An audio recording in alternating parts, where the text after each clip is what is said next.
All right, in other news now, President Cyril Ramaphosa is expected to send an envoy to the United States to discuss SA's diplomatic ties with Russia. Recently, the International Criminal Court issued a warrant of arrest for Russia's President Vladimir Putin. It's expected that Putin could attend the BRICS summit to be held in South Africa in August. So, as a signatory of the Rome Statute, South Africa is obliged to effect Putin's arrest. Pretoria, however, has maintained its neutral, non-aligned stance and refuses to cut ties with Russia. To help us better understand this matter is Professor Chris Isike, who is the Director for the African Center for the Study of the United States at the University of Pretoria. Prof. Chris, good afternoon. Thank you for your time here on the SABC. Good afternoon, and thank you for having me. Prof, in light of news that's emerged with the special SA envoy being sent to the US, South Africa's enjoyed a good relationship with both countries, the US and Russia. And, with the ICC's warrant of arrest against Putin, it puts South Africa in a precarious situation, a difficult position for that matter. What do you think this envoy's agenda is going to be upon meeting with the US delegates? Well, you're correct that South Africa has enjoyed good relations with both countries since 1994 especially.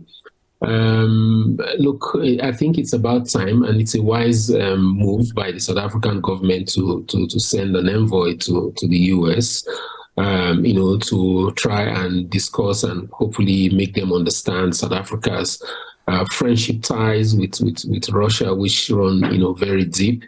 And what it will be demonstrating is that South Africa is acutely aware of, its realist obligations to further its national interest in terms of its economic interest, which can be jeopardized if it doesn't manage its relationship with Russia carefully, especially in this current climate of a changing world order occasioned by the Russia's war in Ukraine. So, Prof. Chris, on the back of that, given what's at stake here, for South Africa, as we analyze the shift in geopolitics at large, do we have to explain ourselves and the relationships that we have with countries that are not particularly aligned with the use to ensure that our relation is not affected by this? Or is this just courtesy somewhat by President Cyril Ramaphosa?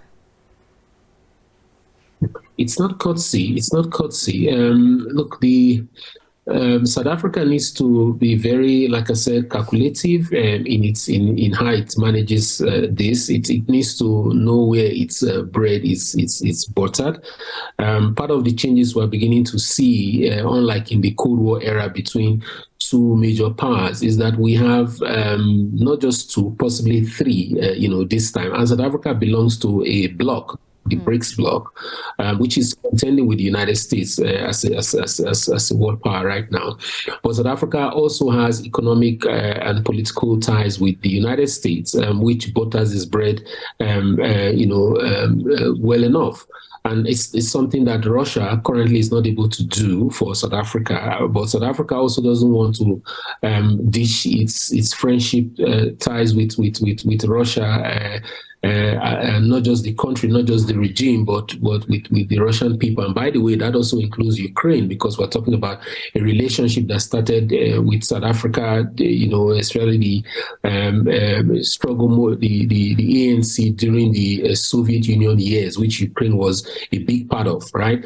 So I think that South Africa does not need to be dictated to, but it's the incidence of not being, or the possibility of not being dictated to, will be determined by how South Africa manages the relationship. So if South Africa says that it is a non-aligned country in terms of joining the non-aligned movement, which is a part of, and its foreign policy should reflect that, then it should play that to show that neutrality, whether passively or actively, in ways that would not compromise its own national interests. We should be first and foremost in any of the relationship it has with either Russia or the US. Prof, I know that a AGOA summit is set to be hosted a few days after the BRICS summit. And obviously now with the issue of the warrant of arrest for Putin, that has thrown a spanner in the works. Obviously, we also need to see whether that program is returned and renewed for South Africa. So with the balancing act that is required, the diplomatic line now being cordial, there is still some course correction, between South Africa and the US following the Trump-Pence administration, where no ambassador was appointed, and we also saw some rather interesting and vulgar sentiments by Trump with regards to his views on Africa. So in light of this, how could South Africa show leadership, perhaps for the continent at large, set the agenda, display leadership in the shifting geopolitical landscape we find ourselves in? You're correct about the lull in relationship between South Africa, not just South Africa, Africa broadly, and the US under Trump. The Biden administration has since resuming office strongly indicated a shift in that policy towards Africa generally, and South Africa particularly, considering, for example, that the new US Africa policy was actually launched in South Africa in August of last year. Now, South Africa is an important country, a geostrategic country, not just for the US, but also for Africa, given its continental leadership role in Africa.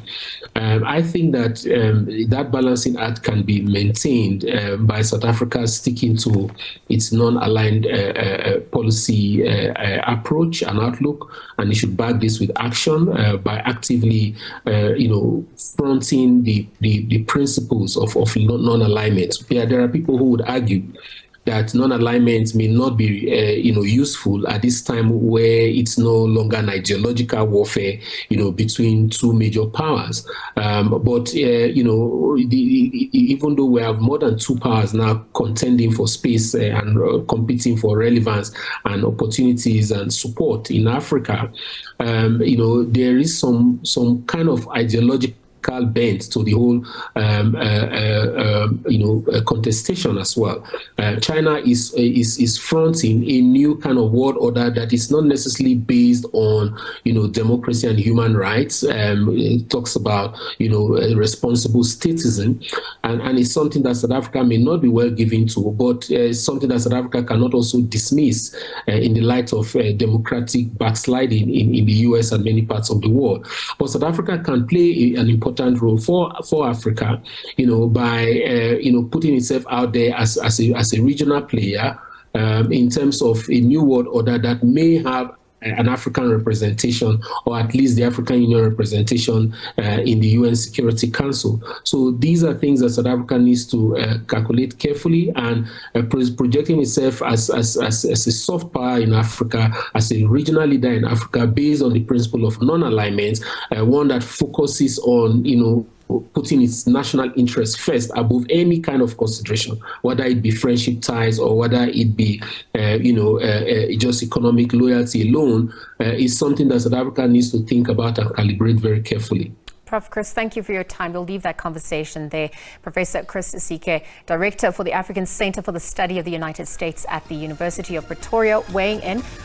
This obviously on the back of news coming in where a South African envoy will be sent to the US to discuss SA's diplomatic ties with Russia, amongst other issues that sit atop the agenda.